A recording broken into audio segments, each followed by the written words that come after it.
सुप्रभात दोस्तों, welcome to S2 classes, Subra Saraswati classes. तो पहला आपने चार्ज ड्रिंक देख लिया, दूसरा आपने हॉरिजॉन्टल डिस्ट्रीब्यूटेड कंटिन्यूअस चार्ज देख लिया, यूनिफॉर्मली डिस्ट्रीब्यूटेड कंटिन्यूअस चार्ज। आज हम देखने जा रहे हैं, नेक्स्ट क्वेश्चन स्टार्ट कर रहे हैं, यानी नेक्स्ट टॉपिक स्टार्ट कर रहे हैं, जिसमें बात करने जा रहे हैं फाइंड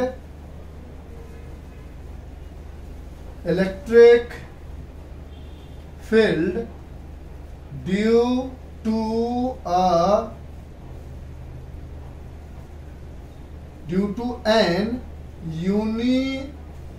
स्पेलिंग गलत क्यों लिखते हो sir? Okay sorry, due to an uniformly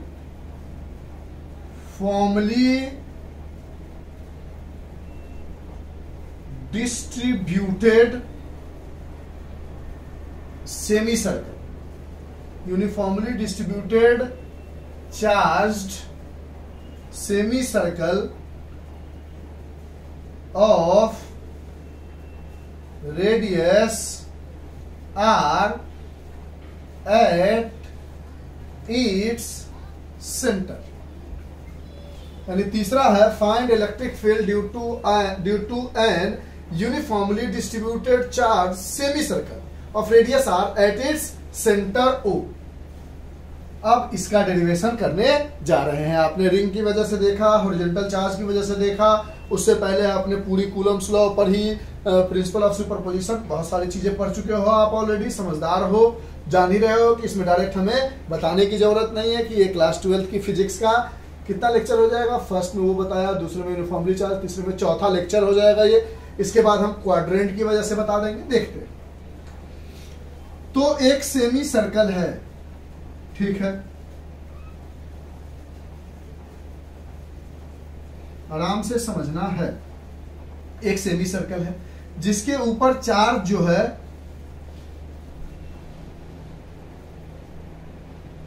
वो यूनिफॉर्मली डिस्ट्रीब्यूटेड है। आराम से समझना है, बिल्कुल घबराने की जरूरत नहीं है। इसके सेंटर ओ पर पूछ रहा है कितना इलेक्ट्रिक फील्ड होगा, और कहता है इसका रेडियस r है और इधर से भी इसका रेडियस r है। यहां से कहीं ड्रॉ करोगे तो इसका रेडियस r होगा। तो अभी जस्ट पिछले वाले में आपने देखा कि जब एक horizontal continuous uniformly distributed charge था तो आप कहीं पर भी एक dx लेंथ काटते थे, पूरा साइड में नहीं काटते थे, ना तो इधर बीच में, कहीं पर भी यहाँ या यहाँ काटते थे। उसी तरह, और तब यहां से इसकी दूरी को क्या बोलते थे? y बोलते थे, और इस पॉइंट पर इलेक्ट्रिक फील्ड निकालते थे। उसी तरह आप कहीं पे भी यहां से उठ के कहीं पे भी एक dq चार्ज काटोगे जिसका लेंथ dl मानोगे, और यहां से जब इसको और इसको मिलाओगे तो बोलोगे कि ये थीटा एंगल ऊपर उठ के, समझेंगे क्योंकि इसमें एंगल की बात हो रही है। ये y डिस्टेंस के बाद हमने एक एलिमेंट काटा, उसी तरह थीटा एंगल ऊपर उठ के एक एलिमेंट काटा, y डिस्टेंस के बाद एक एलिमेंट dy काटा था, उसी तरह थीटा एंगल ऊपर उठ के एक एलिमेंट काटा और इस एंगल का नाम दे दिया d थीटा। बात समझ पा रहे हो? बात पकड़ रहे हो? देखो, जब कंटिन्यूअस चार्ज रिंग ले रहे थे, समझना, दोनों को कोरिलेट करना है, इसलिए तो 12 मिनट में भी बहुत चीज सीख लिया था हमने। तो कह रहा था इसका लेंथ l है, यहां से x दूरी आगे बढ़ने के बाद इस पॉइंट P पर कितनी इलेक्ट्रिक फील्ड होगी। तो आपने बोला यहां से सपोज कर लो कहीं पर एक y दूरी आने के बाद एक छोटा सा एलिमेंट काटा जिसके पास चार्ज तो dq था लेकिन इसका लेंथ dy था। उसी तरह एक सेमी सर्कल यूनिफॉर्मली चार्ज है, इससे थीटा ऊपर उठ के, क्योंकि यहाँ पर y आगे बढ़ रहे थे तो यहाँ थीटा ऊपर उठ के dy काटा था, तो यहाँ d थीटा काट लिया क्योंकि एंगल में बात हो रही थी। अब यहां तक बातें समझ में आई। अब आप बोलोगे ये जो एलिमेंटल चार्ज dq है, पॉजिटिव चार्ज है, उसकी वजह से हमारा एंगल जो बनेगा, सॉरी, इलेक्ट्रिक फील्ड जो बनेगा वो अवे फ्रॉम पॉजिटिव चार्ज बनेगा। ये रेडियस r है, लिखा हुआ है, हटा देते हैं यहां से सारी चीजें। आराम से समझना है, आराम से समझना है, ठीक है। अब ये एलिमेंटल चार्ज, इसका डिस्टेंस रेडियस तो अभी भी r है, थीटा ऊपर उठ के डी थीटा काट लिया, रेडियस r है। इस dq चार्ज, ये छोटे से एलिमेंटल dq चार्ज की वजह से dE इलेक्ट्रिक फील्ड इधर बना, और ये dE इलेक्ट्रिक फील्ड क्या है? के d q upon capital R square, क्योंकि रेडियस को लेना है। अब ये एंगल अगर थीटा है तो ये एंगल भी क्या होगा, थीटा। और चार्ज रिंग में आपने पढ़ा कि जो एंगल के सामने वाला कंपोनेंट बनता है वो बन जाता है डीई कॉस थीटा, और यहां से परपेंडिकुलर आगे बढ़ने के बाद एक और एलिमेंट बनता है और वो एलिमेंट हो जाता है डीई साइन थीटा। ठीक है, उसी तरह जस्ट इसका सिमेट्रिक आपने इधर काट लिया और बोला यहां पर भी हम थीटा एंगल ऊपर उठे नीचे से और एक छोटा सा एलिमेंट काट लिया डी क्यू, जिस छोटे से एलिमेंट का हमने डी थीटा बोला, डीएल लेंथ का। ठीक है, अब इस छोटे से एलिमेंट की वजह से भी एक इलेक्ट्रिक फील्ड इस डायरेक्शन में होगा और वो डीई होगा और वो सेम होगा क्योंकि यूनिफॉर्मली डिस्ट्रीब्यूटेड है। तो ये जो डीक्यू चार्ज है यही वो डीक्यू चार्ज है, तो इसके लिए भी के डीक्यू और इसका भी रेडियस आर है तो आर स्क्वायर। क्योंकि क्योंकि क्योंकि ये एंगल अगर थीटा है तो वर्टिकली अपोजिट एंगल ये भी थीटा होगा, और क्योंकि ये डीई है तो इसका थीटा के अलोंग एक कंपोनेंट बनेगा जो बनेगा डीई कॉस थीटा। अब इससे 90 डिग्री आगे बढ़ के एक कंपोनेंट बनेगा इसी लाइन पर, वो बनेगा डीई साइन थीटा। अब देख रहे हो आप कि दोनों केस में, अब जिस तरह से यहां पर एक एलिमेंट काटा था, यहां काटे होते तो इसका सिमेट्रिकल यहां होता, यहां काटे होते तो इसका सिमेट्रिकल यहां होता, यहां काटे होते तो इसका सिमेट्रिकल यहां होता, यहां काटे होते तो इसका सिमेट्रिकल यहां होता। यानी अगर बीच से थोड़ा देखने की कोशिश करो तो ये आपस में इधर का पूरा इधर सिमेट्रिकल है, यानी सबका डीई कॉस थीटा कैंसिल हो जाएगा। यानी यहां से बोलोगे d E cos theta is gets cancelled due to its symmetrical charge dq। dq के सिमेट्रिकल चार्ज होने की वजह से डी कॉस थीटा हर जगह कैंसिल हो जाएगा। यही जब आप चार्ज रिंग देख रहे थे तो वहां पर डी कॉस थीटा नहीं डी साइन थीटा कैंसिल हो रहा था, तो जरूरी नहीं है कहां कॉस थीटा होगा और कहां साइन थीटा कैंसिल होगा, वो अकॉर्डिंग टू सिचुएशन डिपेंड करेगा। जब यहां तक की कहानी आप समझ गए तो अब इसको बनाने का बच्चों के पास दो तरीका। एक बच्चा कहेगा कि जब हमें ई नेट निकालना होगा तो हम लिखेंगे d E cos theta, d E sine theta, sorry d cos theta cancel हो गया, डीई साइन थीटा। ठीक है, और उसको इंटीग्रेट कर देंगे पहले जीरो एंगल से करते करते करते करते करते करते करते करते 180 डिग्री एंगल पर।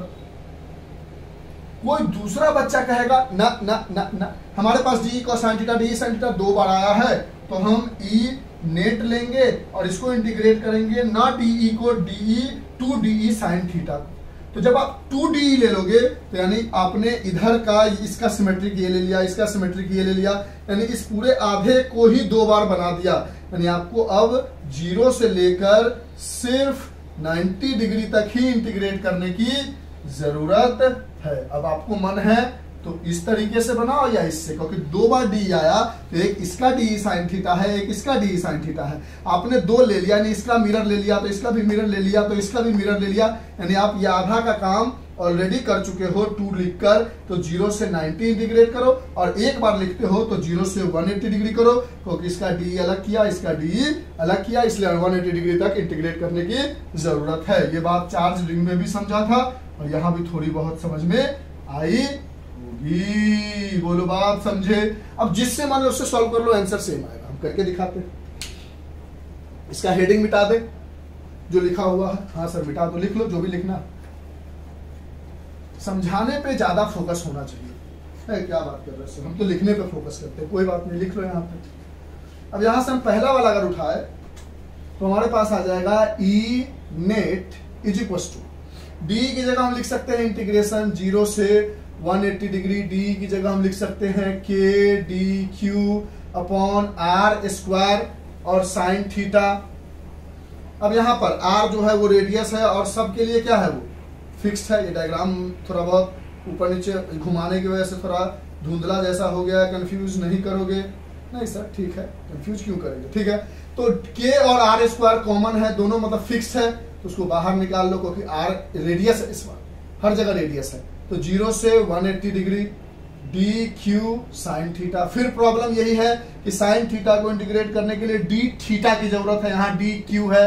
तो हमने पढ़ा है लेमडा बराबर चार्ज पर यूनिट लेंथ, तो चार्ज क्या है डी क्यू, लेंथ क्या है डीएल। यहां से डी क्यू बराबर आप लिख सकते हो लेमडा डीएल, यहां डाल दिया आपने, तो के अपॉन आर स्क्वायर इंटीग्रेशन 0 से 180 degree lambda D L sine theta.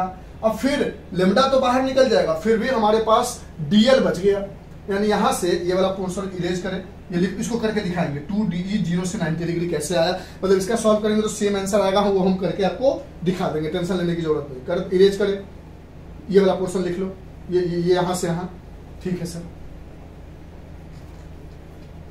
अब यहां से देखो, क्या देखे सर, गणपति बप्पा मोरया, अच्छा से जय छठी मैया, शुभ दीपावली, सब खत्म।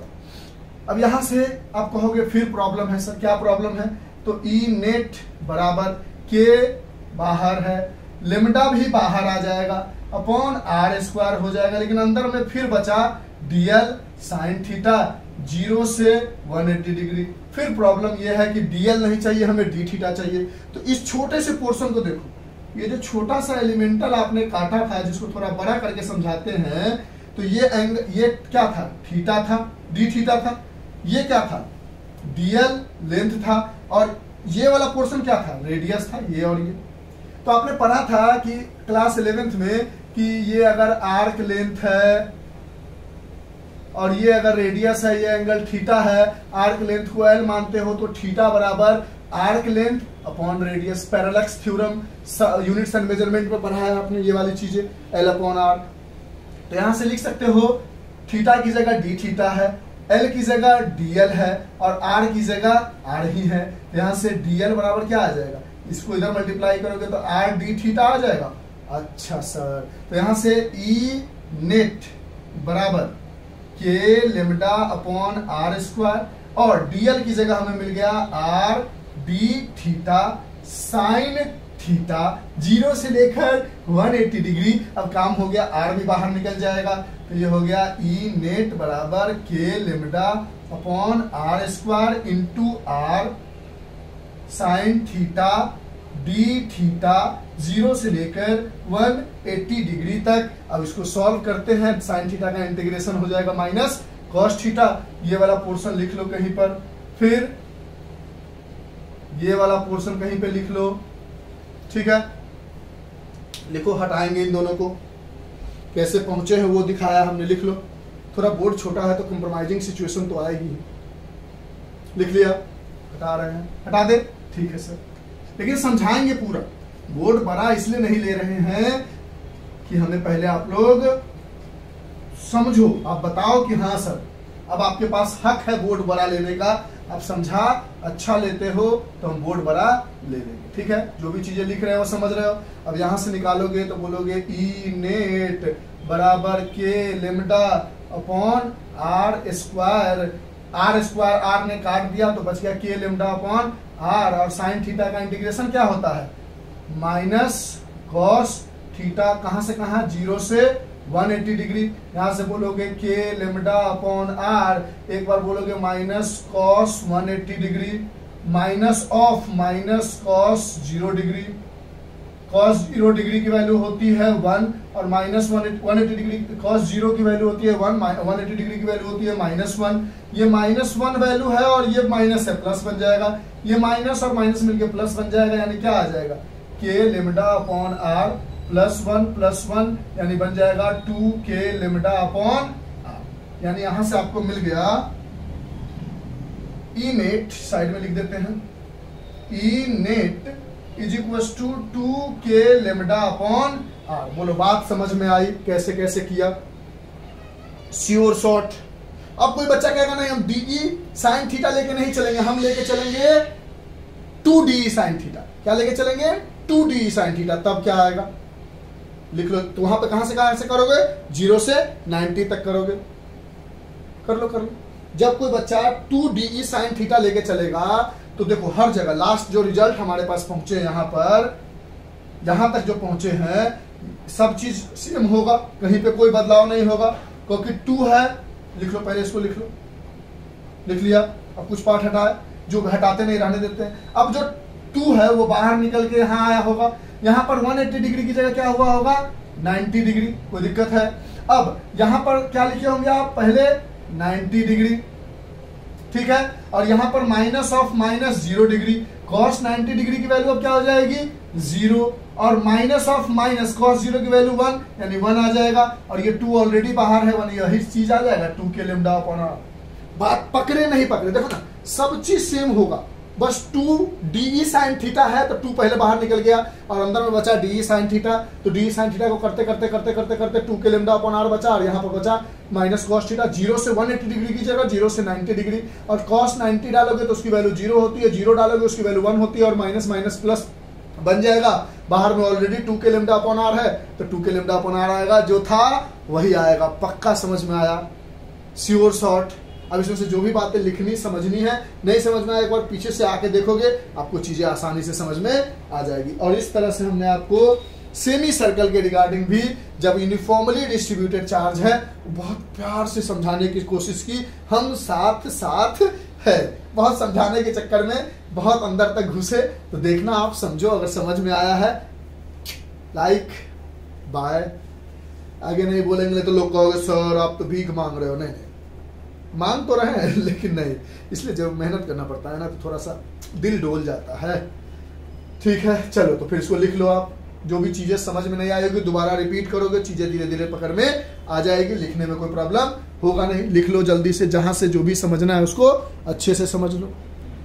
चलिए, तो ये वाली वीडियो हमें 16 मिनट में कंप्लीट कर दिया है, देख लो आप, छोटा सा रहा। अब इसके बाद हम आते हैं क्वाड्रेंट की वजह से, क्वाड्रेंट हो जाएगा, फिर आएंगे हम वो कंटिन्यूअस चार्ज को सीधा रखेंगे वर्टिकल और उससे करके दिखाएंगे, और इस तरह से पूरा एप्लीकेशन ऑफ गॉस लॉ हो जाएगा।